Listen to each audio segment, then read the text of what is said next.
Dalam banyak-banyak kuih aku teruja dengan satu kuih ni. Hampa kenal tak kuih apa ni? Kalau tak salah aku, kuih ni dia berasal dari pantai timur. Sesuai tak kalau makan kuih ni dengan teh tarik? Tak tahulah, aku main hentam je sebab aku akan cuba benda yang aku tak pernah makan. So hari ni aku nak try makan kuih ni. Tadi gula aku dah masuk. Ini masuk santan lah.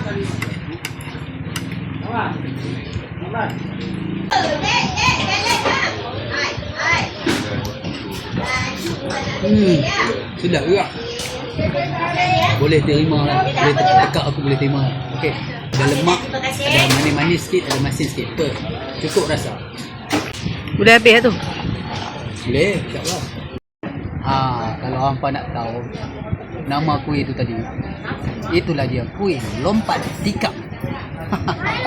Hampa kena lompat dulu, baru hampa tikam. Lepas tu baru ngap. Kuih lompat tikam tadi tu boleh didapati di kedai Tok Nah, Seksyen 8, berhadapan dengan PPR Kota Damansara.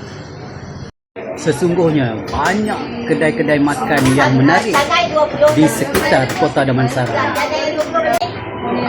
Kalau ada kedai-kedai yang menarik di tempat anda, bolehlah kongsi-kongsi kat sini ya.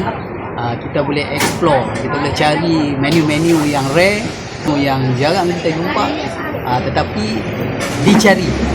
Memang sedap dicari-cari. Kalau ada kita share-share, kita kongsi-kongsi. Okey. Ciao.